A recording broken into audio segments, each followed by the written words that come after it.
E aí, querida, querido, eu quero que você imediatamente leia comigo na epístola de Tiago, Tiago, irmão de Jesus, um dos irmãos e irmãs que Jesus teve, porque Jesus era o primogênito, não era o unigênito.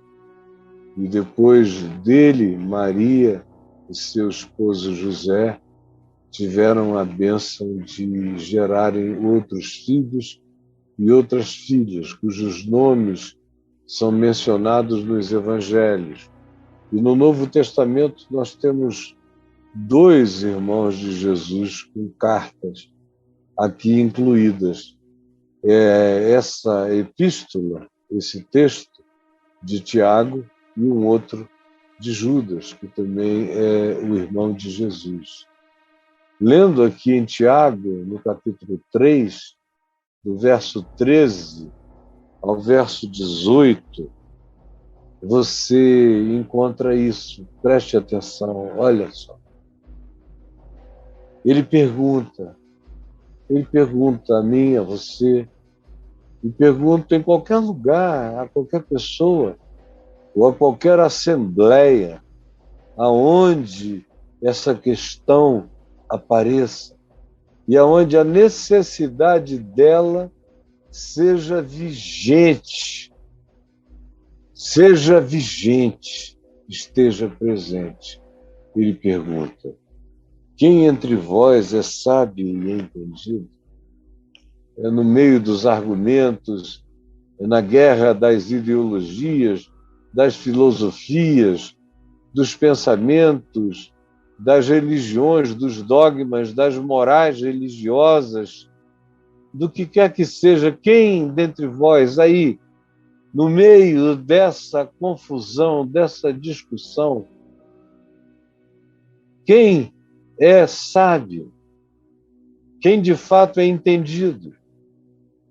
E a gente fica pensando em currículos, a gente fica pensando em placas, a gente fica pensando em moções, a gente fica pensando em coisas dessa natureza, quando nos perguntamos sobre quem é sábio e quem é entendido.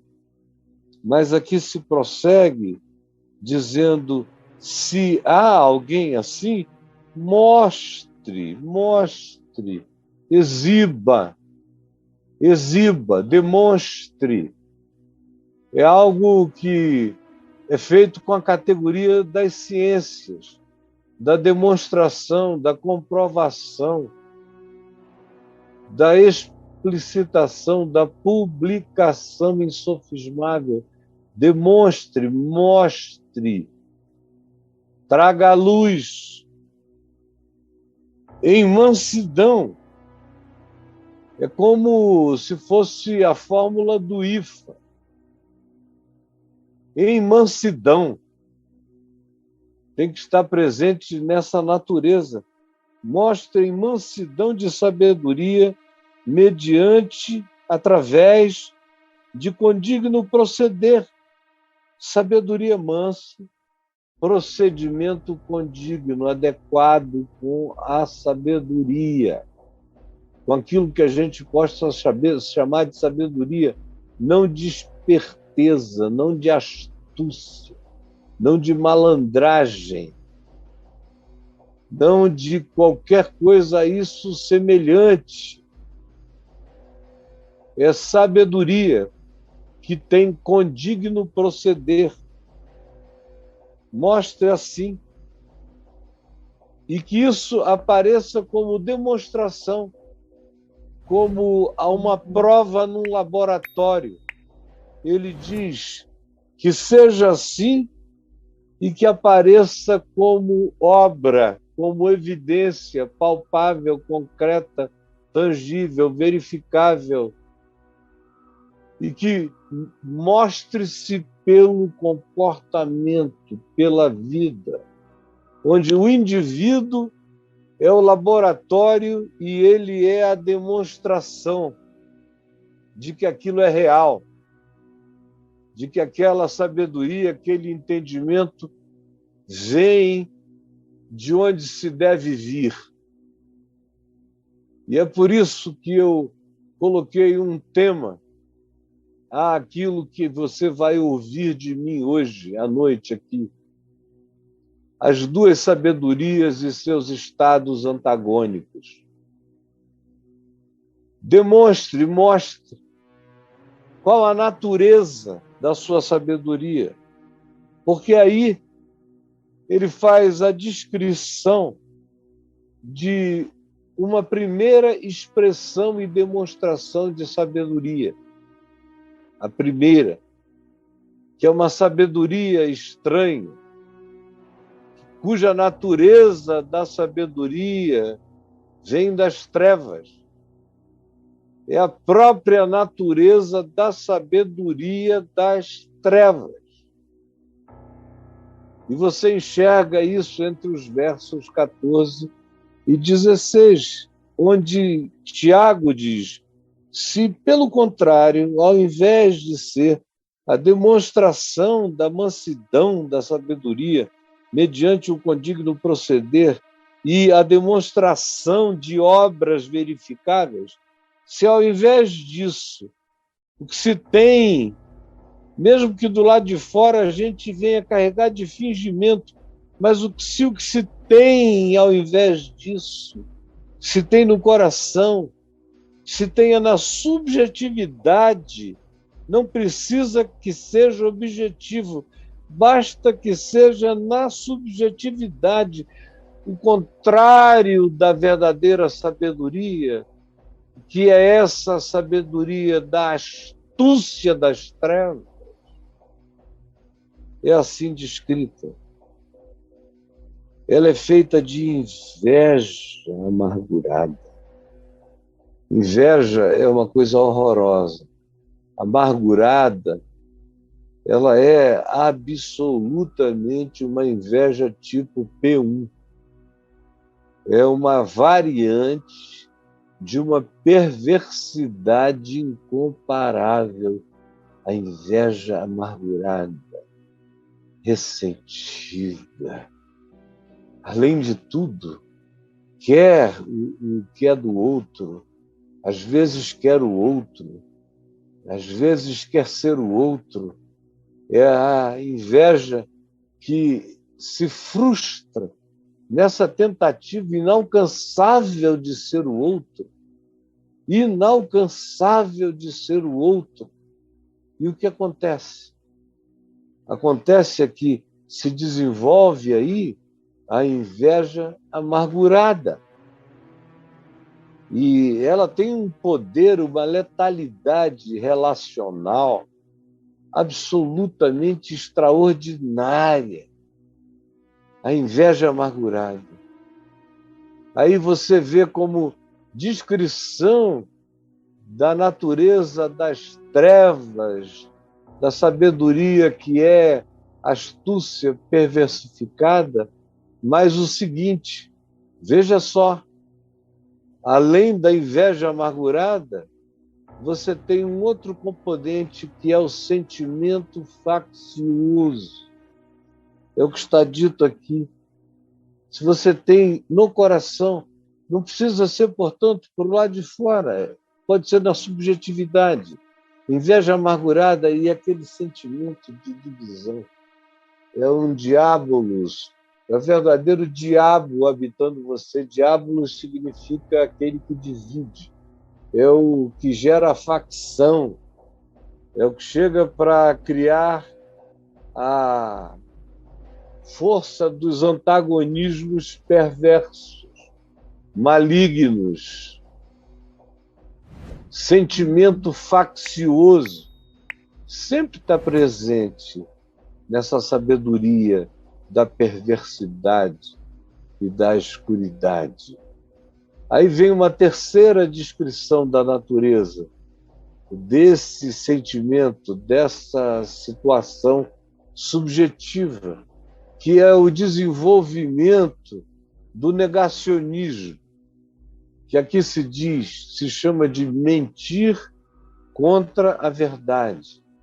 Mentir contra a verdade tem a dimensão objetiva, lúcida, consciente, quando o indivíduo se opõe à verdade, porque a verdade não lhe interessa e ele tenta boicotá-la, ele trabalha contra ela, ele é lúcido contra a verdade e ele projeta as suas negações de maneira deliberada, são os negacionismos conscientes e há os negacionismos inconscientes, ou ignorantes, ou estúpidos, ou que são fruto de condicionamento, de repetição, ou de emburrecimento que não sabe compreender a natureza salvadora do arrependimento. O arrependimento é que produz mudança de mente, que diz a gente que estávamos errados e que é um privilégio saber disso, ainda que seja agora. Ainda que seja agora. Mas essa sabedoria maligna, ela vem carregada de negacionismo, sempre. Quem diz isso é Tiago, no Novo Testamento. E mais, você tem uma quarta descrição dessa realidade que se vincula a essa natureza perversa de sabedorias malandras, astuciosas ou ignorantes. O que se diz é que nessa sabedoria aparecem toda sorte de coisas ruins. É o que se explicita. Pois onde há inveja de qualquer natureza, especialmente a inveja amargurada acima descrita, e sentimento faccioso, que é esse sentimento de divisão o tempo todo, é um olhar que só projeta isso, é uma angulação de interpretação cognitiva que só enxerga a partir do sentimento faccioso. Não há nenhuma razão necessária de contradição, é uma determinação de ser assim. É uma determinação. Quando essas coisas se transformam em determinações existenciais em nós, aparecem toda sorte de coisas ruins, ainda que você batize isso por nomes de ideologias, ainda que você queira chamar e apelidar pelo que quer que você pretenda. O que nasce daí é toda sorte de coisa ruim. Não pode haver coisa boa, seja na vida de um indivíduo, seja numa conjugalidade, num casamento, seja numa família, seja numa congregação, num vínculo, seja num departamento onde um grupo de pessoas trabalhe, seja num país grande, pequeno ou enorme, onde ele seja dirigido por esses sentimentos, com esses olhares, com essa atitude de provocação, de polarização, de faccionismo, de diabolos, de divisão, aí surgem toda sorte de coisas ruins. Pelo amor de Deus, você não consegue entender? Agora, uma vez que você entenda isso, tem uma segunda dimensão da sabedoria, sobre a qual eu quero falar agora de maneira muito rápida, porque não há tempo. Eu quero aproveitar o resto do tempo com outras intenções. E aqui nós temos a afirmação de Tiago de que quando você escolhe, quando você fica livre de qualquer inveja amargurada, de sentimentos facciosos, quando você para de se vangloriar do erro, quando você para de tentar mentir contra a verdade, seja conscientemente ou seja ignorantemente, mas você tem a luz e tem a coragem de parar de ser um boicotador da verdade, um inimigo da verdade, quando você se limpa disso, quando você simplifica o processo cognitivo, quando você não vai contra a verdade e você, ao contrário, se dispõe em favor daquilo que seja amor e prática da verdade em amor. Quando você faz isso, surge uma outra sabedoria. A sabedoria da luz, que é amor e paz. Surge na gente a sabedoria da luz, que é amor e paz. Tiago diz aqui nos versos 17 e 18 o seguinte, eu vou ler apenas, eu queria comentar, mas vou ser mais breve. Diz assim, a sabedoria, porém, lá do alto, que é diferente dessa que eu acabei de descrever, de maneira tópica, mas está aí descrita para você. A sabedoria lá do alto, a sabedoria que vem de Deus, eu gosto de Tiago, porque ele não precisa toda hora falar de Deus, ele usa essa linguagem do lá do alto, coisas lá do alto, sabedoria lá do alto, os dons que vêm lá do alto, e ele diz aqui, no contexto antecedente, descendo do Pai das luzes. Coisa mais linda, em quem não pode haver nem mudança e nem sombra de variação.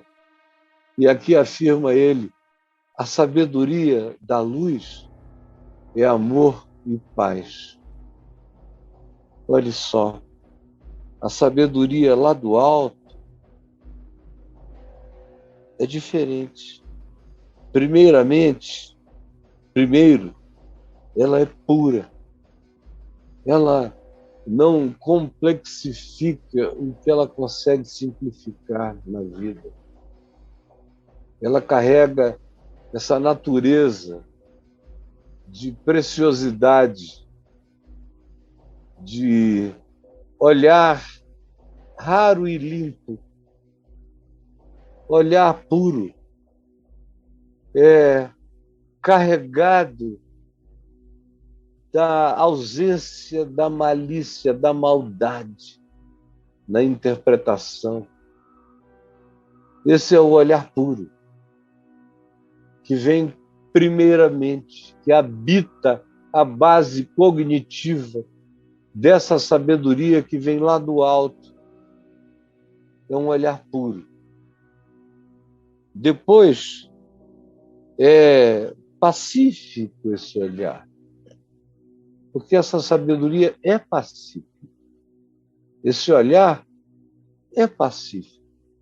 Essa interpretação é benigna, é pacífica, produz paz, deseja paz, quer ver primeiro paz. Não acende e não delibera em favor do que seja paz, do que não seja paz, porque ela é naturalmente, intrinsecamente pacífica. Aí vem uma terceira descrição de natureza pura, pacífica, indulgente. É indulgente para com os outros. Ela olha com o melhor olhar, ela crê nas melhores transformações e ela investe nisso. Ela é indulgente. Uma sabedoria que não carregue uma dose imensa de compaixão, de misericórdia, de indulgência, de tolerância, não é sabedoria. E, em quarto lugar, ela é tratável, ela é dialogal, ela ouve, ela conversa, ela aprende, ela ensina sem arrogância e aprende com simplicidade humilde. Essa é a tratabilidade dessa sabedoria carregada de luz, carregada de paz. E mais do que isso, ela é plena, plena de misericórdia. Plena de misericórdia. Misericórdia encontra um chão, ela tem uma expressão absolutamente generosa e divina no coração desses que são tomados por essa sabedoria, que nos dias de hoje é vista como coração de otário, é vista como atitude de bobos, porque a existência foi maquiavelizada e essa maldade foi naturalizada e a maioria não percebeu. É plena de misericórdia e, em quinto lugar, é plena de bons frutos. O que você prova daí é bom. Não tem ambivalência, ambiguidade. Você não tem que fazer esforço para declarar que o que é luz, o que não é luz, não é luz. Você não precisa ficar tentando fazer Calígula virar santo e Nero se transformar num libertador dos pobres e oprimidos, porque é mentira. Não negue a verdade. Não beije o vírus da morte como se fosse Pandeló. Não faça isso. A sabedoria lá do alto, ela é imparcial. Ela não é radicalizante, não é radicalizada, não é polarizante, não é polarizada. Ela é imparcial, ela busca justiça. Tanto faz o lado, ela não tem lados. A sabedoria lá do alto é lá do alto. Por isso é imparcial. E também por isso é sem fingimento, é sem mascaramento, é sem duas palavras. Ela é sinceramente boa. Isso pode ser verificável nos bastidores da vida, pode ser verificado por quem vive e dorme ao nosso lado. Se não tiver esse nível de verificabilidade, não é material genuíno da sabedoria lá do alto. Ora, conclui-se assim: ora, é em paz que se semeia o fruto da justiça.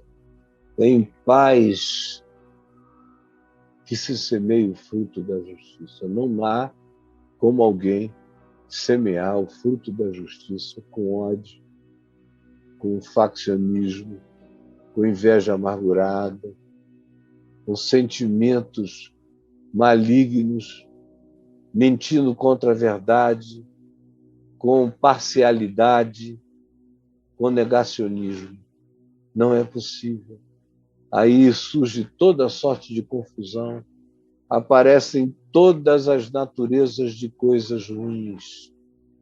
Nesse ambiente que se cria a partir dessa mente, dessa mentalidade, que vai se transformando num redemoinho, que acaba alcançando a alma coletiva de todo um país na confusão, aquele redemoinho que alcança a alma de todo um país na confusão. Lembra do redemoinho que eu mostrei no início? Pois é. Quando prevalece esse espírito dessa sabedoria perversa, que não vem lá do alto, antes é terrena, animal e demoníaca, quando o que prevalece é isso, a gente é tragado, um país inteiro é devorado pelas forças dessa perversidade. porque a verdade é uma só. É em paz que se semeia o fruto da justiça. Agora olha aqui para mim. É em paz que se semeia o fruto da justiça em paz. Não dá para você andar cheio de ódio, tentando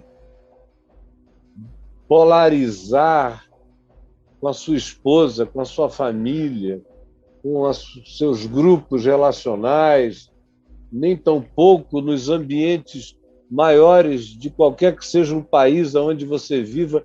Não dá para se fazer assim, para se semear ódio e querer colher paz. Não dá. Quem semeia ódio vai colher tragédia, catástrofe, o fruto da morte. Porque é em paz, e só gente da paz pode semear a paz e colher e provar e experimentar o fruto da paz. Não é uma coisa completamente óbvia, em qualquer que seja a perspectiva, inclusive, da ciência. Não dá para você pegar um IFA de uma outra natureza e esperar que ele seja o ingrediente que vai ajudar você a fazer vacina contra o Covid. Não, não dá. Espiritualmente também é em paz que a gente semeia e que a gente colhe o fruto da paz. Isso para aqueles que promovem a paz, os que dizem que são os presidentes, os promotores da paz, tem que ser gente da paz, porque quem não é da paz não tem paz para semear. E o que vai colher são os espinhos de toda sorte de contradições, de perversidade e de coisas ruins. Jesus, que a verdade límpida, que carrega esse IFA da verdade, chegue ao coração e seja diluído em componente apropriado e muita gente seja livre, seja vacinada contra a perversidade que é inoculada para todos os lados e em volta de nós e no nosso país, e chega na nossa casa e nos adoece nas nossas camas, lota os nossos hospitais e a gente não tem nem sepultura para os nossos mortos, porque eles são de milhares e milhares. É como uma guerra horrorosa. Por favor, permite que haja uma solução, que nós não fiquemos à mercê da loucura, da insensatez e do ódio que semeia o que é e que nos serve a única coisa que daí se pode colher, que é morte. Ajuda-nos a entender. Eu te peço em nome de Jesus. Amém e amém.